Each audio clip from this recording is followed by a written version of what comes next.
Hi friends, నమస్తే. నిన్న teaser వచ్చింది రాజా సాబ్. ఈ టీజర్ వచ్చిన దగ్గర నుంచి సోషల్ మీడియాలో ఒకటే డిస్కషన్. ఇటీవల కాలంలో వచ్చిన పెద్ద సినిమాల టీజర్లు ఏది బెస్ట్, దేనికదే అసలు ఏది బెస్ట్ అని క్వశ్చనే కరెక్ట్ కాదు. దేని జానర్ అది, దేని స్టామినా దాంది, దేని మేకింగ్ దాంది, దాందే. ఒకటి war 2 NTR Hrithik Roshan, 2 Ram Charan Buchibabu combination Peddi, 3 Maruthi Prabhas combination Raja Saab. 3 కూడా మోస్ట్ యాంటిసిపేటెడ్ మూవీస్. ఈ 3 టీజర్ని కంపేర్ చేస్తూ ఏది బాగుంది, ఏది బెటర్ అంటే నాకైతే అసలు ఈ కంపారిజన్ అంత కరెక్ట్ కాదేమని అనిపిస్తుంది. ఎందుకంటే 3 రకాలు. వార్ 2 టీజర్ గురించి ముందు మాట్లాడుకుంటే అది ultra stylish action movie. So ఆ ultra stylish action movie cut ఎలా చేశారంటే అల్ట్రా స్టైలిష్ యాక్షన్ సీన్స్ తోటి ఫిల్ చేశారు. సో ఆ యాక్షన్, ఆ కాన్ఫ్లిక్ట్ ఎందుకు ఇద్దరి మధ్యన అన్నది జస్ట్ ఒక లైన్లో చెప్పారు. అంతకు మించి అందులో చెప్పింది లేదు, చెప్పడానికి లేదు. సో మంచి అల్ట్రా స్టైలిష్ యాక్షన్ మూవీ కట్లు పెట్టి ఒక డైలాగ్ పెట్టి వదిలేశారు.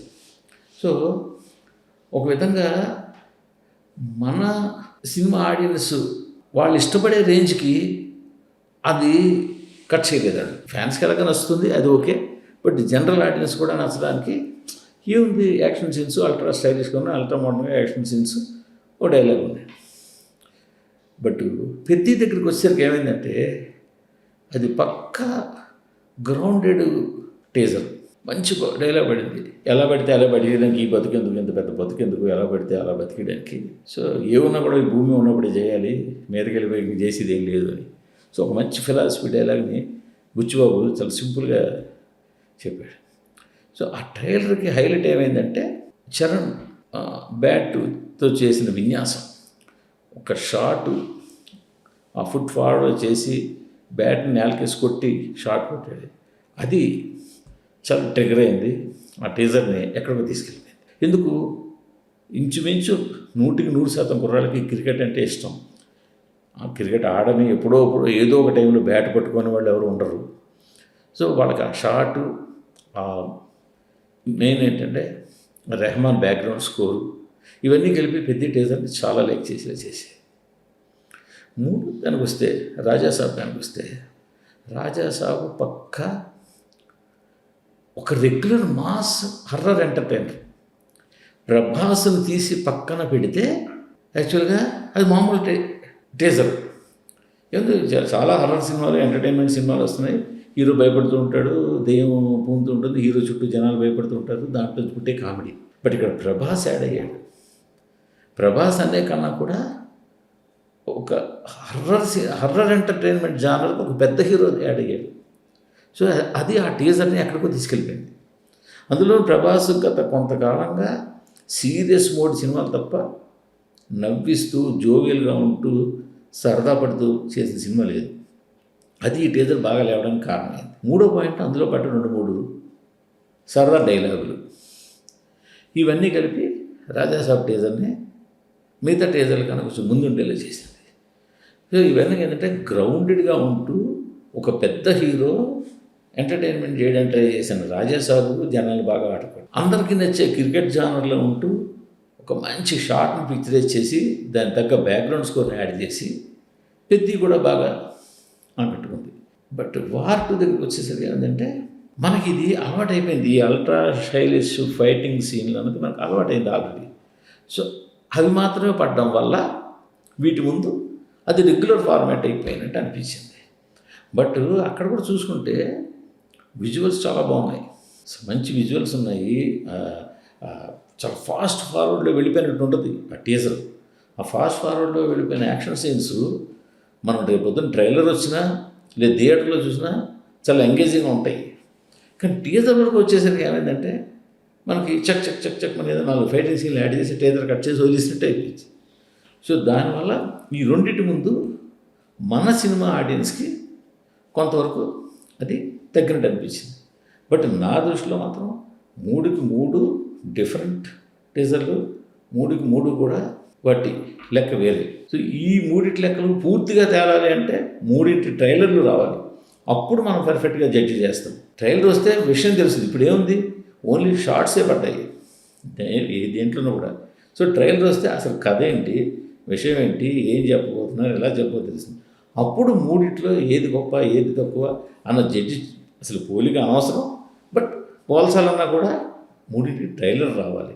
ట్రైలర్ వచ్చిన తర్వాతే ఆ హీరోల స్టామినా కానీ, పుల్లింగ్ కానీ, ఆ సినిమాల స్టామినా కానీ ఇవన్నీ తేలుతాయి. సో అంతవరకు కూడా ఏదో ఫ్యాన్ వార్స్ చేసుకోవడం కోసమో, లేకపోతే కంపేర్ చేసుకోవడం కోసం, కంటెంట్ కోసం తప్ప ఈ ఏది గొప్ప ఏది అన్నది పెద్ద విషయం కాదు. బట్ 3 టీజర్లు బాగానే ఆకట్టుకున్నాయి. మూడిట్లోనూ పెద్ది, రాజాసాబు లీడ్ తీసుకున్నాయి. అది వాస్తవం. ఫ్యాన్స్ కోపం వచ్చినా అది చెప్పక తప్పదు. ఈ 2 లీడ్ తీసుకున్నాయి. ఈ 2 లీడ్ తీసుకున్నప్పుడు పెద్దికి బ్యాక్గ్రౌండ్స్ విషయంలో, నాకు బ్యాక్గ్రౌండ్ స్కోర్ విషయంలో పెద్ది టీజర్ బ్యాక్గ్రౌండ్ స్కోర్ నచ్చింది నాకు రాజాసాబు కన్నా. అలాగే పెద్దిలో పడిన డైలాగ్ బాగుంది. రాజాసాబులో సరదాగా బండి మెల్లగా అసలే అంతంత మాత్రం ఇలాగ ఫన్ అంటే ముఖ్యంగా ప్రభాస్ మాడ్యులేషన్లో, ఆ గోదావరి యాసలో, ఆ టోన్లో ఆ డైలాగులు చాలా బాగా అనిపించాయి. సో ఈ మూడింటితో కాకుండా మరొక టీజర్ ఉంది. అది ఎందుకు అపార్ట్ ఫ్రమ్ దీస్ 3 అని అంటే, ఈ 3 యంగ్ హీరోస్, చరణ్ కానీ, ప్రభాస్ కానీ, ఎన్టీఆర్ కానీ ఒక time line heroes. But Akhanda 2 senior hero Balakrishna, Boyapati. అసలు ఆ టీజర్ విజువల్స్ అయితే మాత్రం నెక్స్ట్ లెవెల్లో ఉన్నాయి. అంటే ట్రాలింగ్ మెటీరియల్, సినిమాకి లాజిక్లు పెట్టుకుని ట్రాలింగ్ మెటీరియల్ ఇది ఎలా ఎందుకు దొరుకుతుందో అది వేరే సంగతి నాకు తెలియదు. కానీ బోయపాటి ఒక సీన్ విజువలైజ్ చేసేది ఆయనే చేయగలడు అన్నట్టు టీజర్ కట్ చేశాడు. అసలు పోస్చరు బాలకృష్ణ చక్క నడిచి వస్తుంటే, అసలు కొన్ని విజువల్స్ అవన్నీ షార్ట్స్ వేస్తుంటే మాత్రం ఆ సినిమాకి ఇవే.